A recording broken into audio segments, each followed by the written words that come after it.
What's going on, everybody? It's EricRayweather back here helping you take your game to the next level. And in today's video, I'm going to be showing you the new best defensive coverage in Madden 18.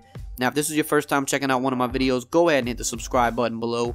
Make sure to hit the bell icon so that you join the notification squad and never miss an upload. So like I said, guys, I'm going to be telling you about the new best defensive coverage in the game. To me, this is my opinion. I know a couple guys that run it, and they've told me how much success they have with it on the competitive scene. And I've looked into it some more myself, been running it in some more of my games. And I have to tell you that this coverage it's just people struggle against this. And the coverage I'm talking about is the cover 6. Now, it doesn't matter what you run it out of. You can do 3-4, 4-3, whatever have you.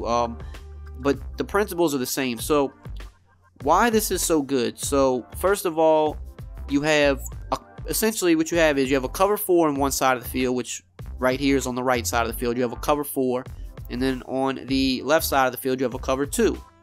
So number one, this confuses people because most people are used to going against cover 3, cover 4, cover 2 for the most part.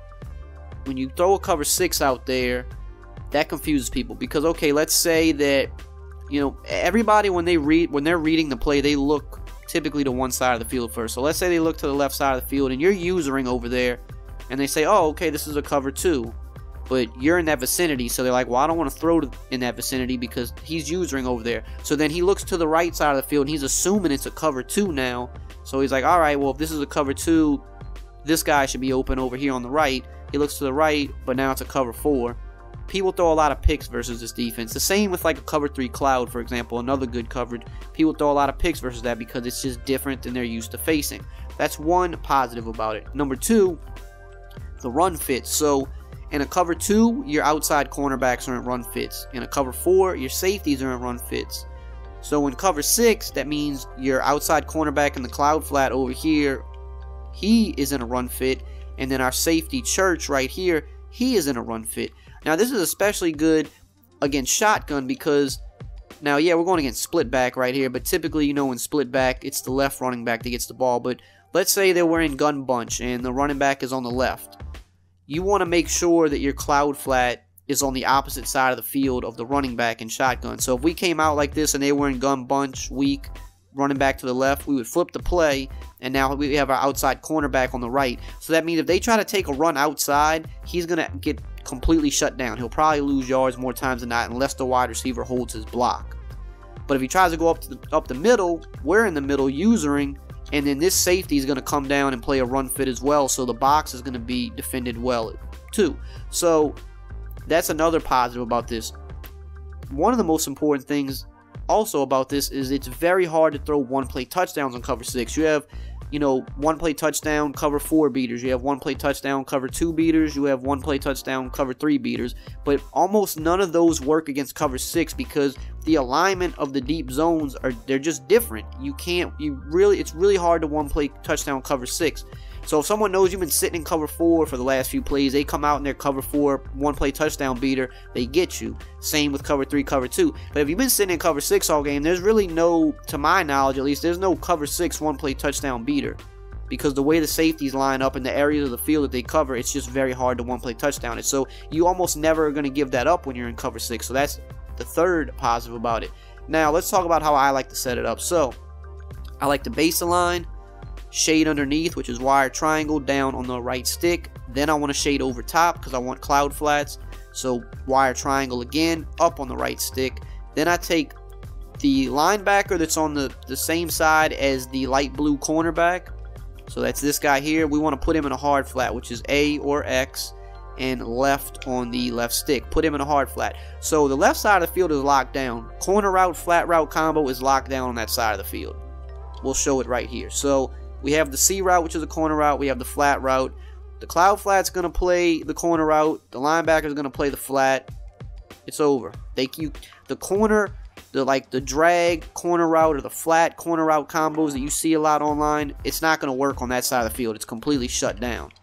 Now, yeah, basically the only weak area, because who you want to use there is going to be this guy here. Or you could use the middle guy, but sometimes what I do if I have time is I drop him into a mid-read, which is A or X, down on the left stick because he'll defend like posts and stuff like that better.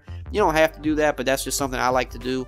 And I use this guy. So really the only area of the field that's going to be weak is going to be the flats over here. So you have a table route to the running back or a drag coming that side of the field, but that is like the best case bend don't break. We threw a flat there, he got 2 yards best. He got 2 yards. But the great thing is, watch what happens if we try to throw the corner route. Because he's in a cloud flat, he's still going to defend the corner route too. By the time the corner route becomes a threat, he's going to be back there to defend it too. That's an interception on the corner route.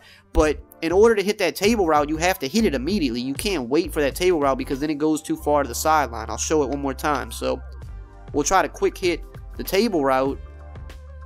And he got caught up by the wide receiver there. But even still, he got 3 yards best. And even if he gets 4 yards, that's the best way to play defense. You want to keep everything in front of you. You want to make them take that 3-yard gain, that 4-yard gain, play after play after play. Lay hit sticks on them, cause a fumble. And if they're patient enough to take that minimal gain all the way down the field, then kudos to them. But most people are not patient enough to do that, and that's why they throw picks versus this, because not only do they get confused by it, or they try to one-play touchdown it, thinking it's a different coverage than it actually is, or they just get impatient because they don't want to keep taking the same thing over and over and over and over. They don't want to keep taking the same thing, and that's what happens. So we'll see. We'll put this guy on a drag coming across here, and you'll see. So yeah, he's going to drop back with the corner. We throw the drag. He comes back. He's going to clamp it down. You got 5, maybe 6 yards. If you click on make the hit stick, you can probably cause him to fumble every once in a while. But again, they have to take that short gain every single time. Now, obviously, I know there's probably, there's some plays where you might be able to get a glitchy corner route or something that might work a little bit better against this. But it's just one of the safest coverages you can run, just because, like I said, you can't one-play touchdown it. You can stop the run good out of it. And you can stop the flat route to the left easy, and then the flat route to the right is open, but there's not much they can do with it. So now let me back out, and I want to show you one thing about it that's so good against the run, which I was going over a second ago. So I'm gonna find like a trip set here, and we'll go inside zone. So you're gonna see we'll go to the cover 6. Alright, so running backs on the left. We want to make sure our cloud flat's on the opposite side of the field. Right now, the cloud flat's on the same side of the field. So we flip the formation, we base align, we do the same setup. We're going to put this guy into the hard flat now because we flipped it. Now watch what happens if we try to take the inside zone outside, which a lot of people try to do. You try to take this outside, bam, you're pretty much losing yards because that guy is in a run fit. So that's why this is so good at stopping shotgun runs. And if he tries to take it up the middle, like I said, you got the safety that's in the run fit. He's going to come down and attack it. So cover 6 is something you need to be mixing in. Doesn't matter what formation you run out of. Just run the same principles. Put the hard flat on the same side of the field as the cornerback that's in the cloud flat. You want to shade down and shade up before you do anything else because you want to get the other linebacker into a cloud flat. And you're going to just frustrate people who are trying to move the ball on you. You're going to make them take very minimal gains, lay hit sticks on them. They're going to get impatient, or they're going to think it's something else because the coverage is confusing. I guarantee you're going to get a lot more picks if you start running this coverage. I'm not saying run it every down. It's even more powerful if you mix it in. If you're running cover 2, and then you run cover 4, and then you run cover 2, and then you run cover 4, and then you run cover 6, I'm telling you, you're going to get interceptions. Try it for yourself. Put it into your game plan. See what it can do for you. It's worked well for me. I know a couple other people that it's worked well for as well, so definitely add it to your game plan. If you enjoyed this video, as always, just drop a like, comment, subscribe, and I will see you guys next time.